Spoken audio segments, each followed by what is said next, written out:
অনেকে মনে করেন রাসূল সাল্লাল্লাহু আলাইহি ওয়াসাল্লাম কিভাবে দাড়ি রাখছেন, কিভাবে পাগড়ি পরছেন, কিভাবে ঘুমাইছেন, কিভাবে খাওয়া দাওয়া করছেন, এইগুলা হইল রাসূলের সুন্নত।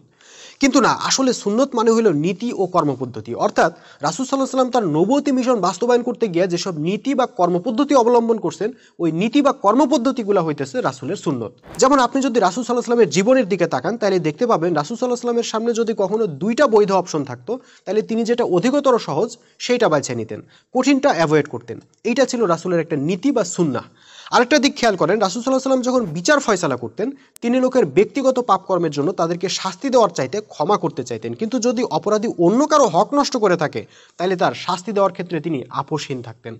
তার মানে এটাও রাসূলের একটা নীতি অর্থাৎ সুন্নাহ। আবার ইতিহাসে তাকালে দেখতে পাবেন রাসূল সাল্লাল্লাহু আলাইহি ওয়াসাল্লাম তার প্রত্যেকটা নামাজের জামাতে, প্রত্যেকটা আলোচনায়, এমনকি রণাঙ্গনেও নারীদের অংশগ্রহণ নিশ্চিত করতেন। তার মানে নারীদের ক্ষেত্রে রাসূল সাল্লাল্লাহু আলাইহি ওয়াসাল্লামের নীতি বা সুন্নাহ হইল নারীরা সকল কাজে অংশ নিতে পারবে। এমন শত শত ঘটনার মাধ্যমে আমরা বিভিন্ন পরিস্থিতিতে রাসূল সাল্লাল্লাহু আলাইহি ওয়াসাল্লাম কি নীতি গ্রহণ করতেন বা কর্মপদ্ধতি অবলম্বন করতেন সেইটা জানতে পারি।